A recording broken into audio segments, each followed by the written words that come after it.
প্রথমে দেখে নিই তোমাদেরকে, এখন বাজে 2:45 আর এখন আমরা খেতে বসছি। কারণ মেয়ে অনলাইন ক্লাস হচ্ছিল, তো মেয়ে খাওয়া হয়নি বলে আমিও খাইনি। তো মেয়ের অনলাইন ক্লাস এইমাত্র শেষ হলো, আর শেষ হতে আমি মেয়ে দুজনের ভাত বেড়ে নিয়ে চলে এসেছি। তো আজ করেছি নিরামিষ রান্না বন্ধুরা। তো নিরামিষ রান্না অনেক কিছুই আছে, আর নিরামিষটা খাওয়া হবে কারণটা হলো, তো কালকের বৃহস্পতিবারে আমাদের পুরনো বাড়িতে মানে বাস্তবের এটা হচ্ছে শীতলা পুজো। তো শীতলা পুজোর পুষ্পাঞ্জলি দেবো, তারপরে ধুনো মালসা পোড়াবো, ধুনো মালসা। তো সেখানে পুজো দেওয়ার জন্যই তাই আজকে নিরামিষ করেছি। তো মেয়ে তো সবজি খায় না, তার জন্য আলু ভাজলাম। তো এই দেখো বন্ধুরা, তার জন্য আলু ভেজে দিলাম। আর আজ দেখো আজকের স্পেশাল হচ্ছে ব্রাহ্মী শাকটাকে আমি ভাজা করেছি ছোট ছোট কুচো করে, আর একটু নুন আর তেল দিয়ে সামান্য হলুদ দিয়ে ভাজা করেছি। আর করেছি দেখো আলু ভাজা তো করেছি, আর পটল ভেজেছি, আর করেছি দেখো কুমড়ো পুঁই শাক আলু দিয়ে একটা নিরামিষ আদা জিরে বাটনা দিয়ে তরকারি করেছি, একটু মাখা মাখা তরকারি করেছি।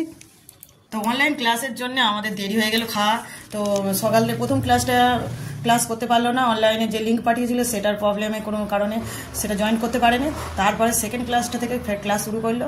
তো বন্ধুরা, যদিও অনলাইনে ক্লাস হোক মোবাইল ক্লাস হোক, তার থেকে স্কুলে পড়াশোনাটা ভালো হয়। সকাল থেকে গিয়ে বিকেলবেলা আসে, পড়াশোনাটাও সব ঠিকঠাক হয়। একটা বাড়ির মধ্যে পড়াশোনা ফোনে কিছু পাঠালো, বলছে অনলাইন সরাসরি হচ্ছে। তো আমার মনে হয় যেন কি বলো সিতু, এটা স্কুলে গিয়ে পড়াশোনা করলে বেশি ভালো যেন আমার তো মনে হয়। তাও কি করবো, অতিরিক্ত গরমের জন্য অনলাইনে ক্লাস শুরু হয়ে গেল। আর অনেক কথা বলা হয়েছে বন্ধুরা, তো খাওয়া শুরু করি। খুবই খিদে পেয়েছে জোরে, তো মেয়েরও খিদে পেয়েছে, মানে সকালবেলা সব খাওয়া।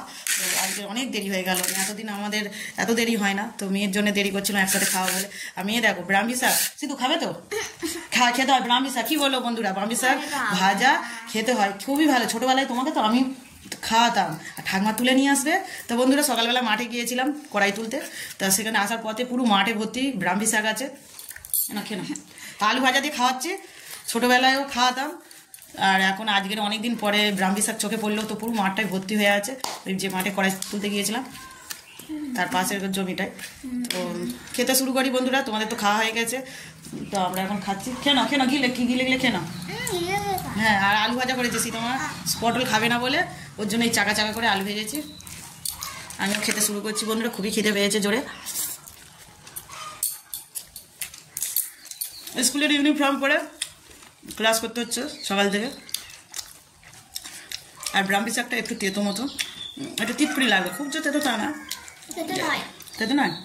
তাহলে তো ভালো, শীতের মধ্যে তাহলে সবটাই খেয়ে নেবে, যা দিয়েছি সবটাই খেয়ে নেবে। হ্যাঁ, আলু দিয়ে দেবো তো তোমাকে।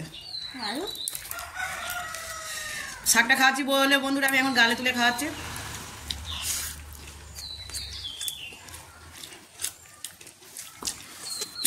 পরে আবার দেখা হবে, কথা হবে, অনেক দেরি হলে টাটা। পরের ভিডিওতে আবার দেখা হচ্ছে।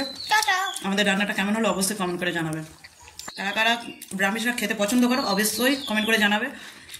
এর উপকারিতা অনেক আছে। আর এই ব্রাহ্মী শাক আমাদের দিকে শূন্য করে কলকাতার দিকে চলে যাচ্ছে ওষুধ তৈরির জন্যে।